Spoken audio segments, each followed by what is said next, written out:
ሰላም የዩቲዩብ ተከታታዮቼ ዛሬ ይዤላችሁ የመጣሁት ህልሞችና ፍቾቻቸውን ነው። አንደኛ በረከት ልናገኝ እንደሆነ የሚያመላክተን ህልምና ፍቺው ነው። ሁለተኛ ደግሞ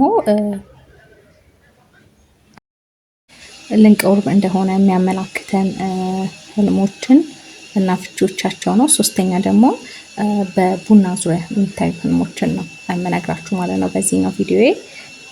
አሁን በመጀመሪያ በረከት እንደምናገኝ የሚያመላክቱ ህልሞችና ፍቾቻቸውን ምነግራችሁ ነው። በረከት ልናገኝ እንደሆነ የሚያመላክተን አንደኛ እንጀራ ወይም ዳቦ ሲሰጠን ካለምን ይሄ የእግዚአብሔር በረከት ነው። ስለዚህ ያው በረከት ልናገኝ እንደሆነ የሚያመላክተን ነው ማለት ነው።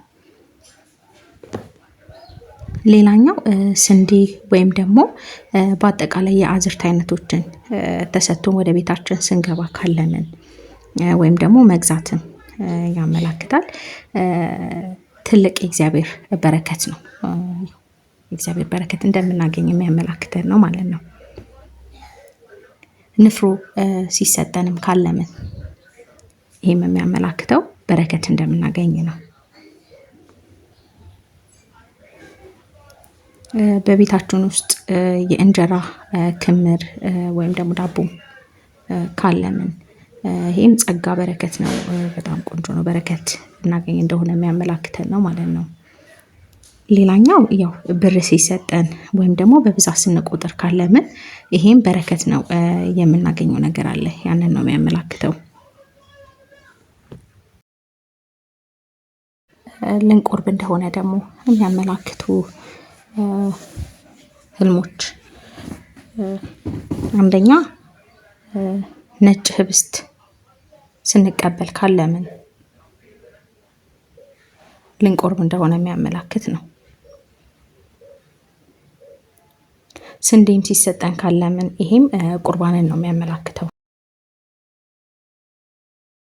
ከሰው መሀል ደግሞ ተጠርተን ለኛ ብቻ ዳቦ ሲሰጠን ካለምን ይሄም ቁርባንን ነው የሚያመላክተው። ልንቆርብ እንደሆነ ያመላክተናል ማለት ነው። በጽዋ ወይም ደግሞ በብርጭቆ የሚያምር እንደ ወይን ያለ ነገር ሲሰጠንና ስንጠጣ ካለምን ቁርባንን ነው የሚያመላክተው።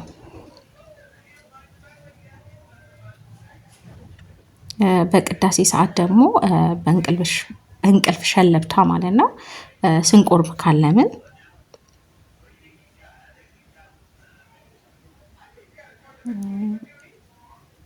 የቁርባን በረከት በስውር ሲሰጠን ነው።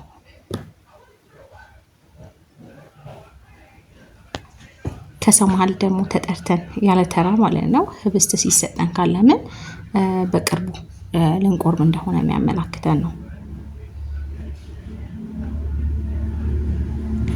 ራስ መቁረብ ወይም ደግሞ ልጅን ማቁረብ ደስታን ነው የሚያመላክተው።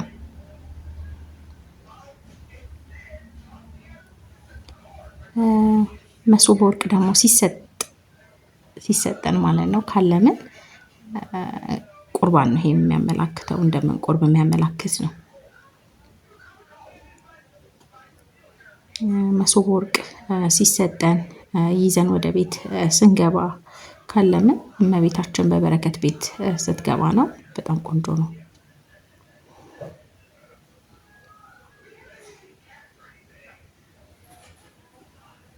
በተደጋጋሚ ደግሞ ስንቆርብ ካለምን ይሄ የሚያመላክተው መምህር ንስሐ አማክረን ብንቆርብ ጥሩ ነው። ያው ቁርባን ተፈቅዶልናል፣ ያንን ነው የሚያመላክተው። እነዚህ ያው ልንቆርብ እንደሆነ የሚያመላክቱ ናቸው።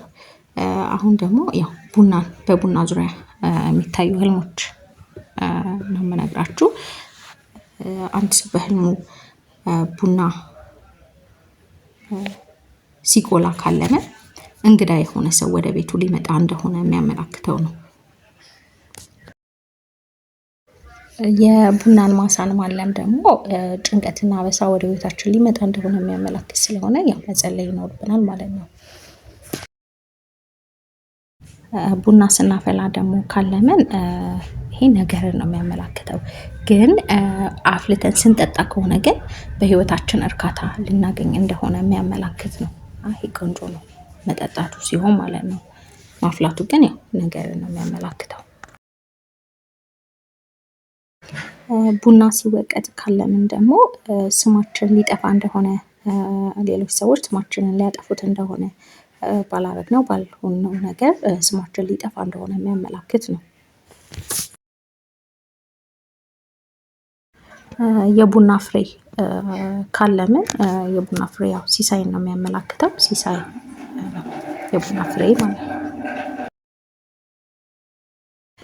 ቡናን ደግሞ ስንሸጥ ካለምን ቡና መሸጥ ኪሳራ ነው። በህይወታችን ኪሳራ ሊገጥመን እንደሆነ የሚያመላክተን ነው። ያው መጠንቀቅ መጸለይ ያስፈልጋል ማለት ነው። ህይወታችን ላይ ኪሳራ ሊመጣ እንደሆነ የሚያመላክት ነው ቡና መሸጥ። የቡና ሲኒ ሲሰበር ካለምን ይሄ በቤታችን ውስጥ ትልቅ ጸብ፣ ግጭት ሊመጣ እንደሆነ የሚያመላክት ነው። ስለዚህ ያው ይሄን ካየን በደንብ መጸለይ ይኖርብናል ማለት ነው። ለዛሬ ይዤላችሁ የመጣሁትኝ እነዚህን ይመስላሉ። በሌላ በእናንተ ህልሞችና ፍቾች እስከምንገናኝ ድረስ መልካም ጊዜ። ላይክ እያደረጋችሁ ቪዲዮውን ጀምሩ። ሰላም ቆዩ።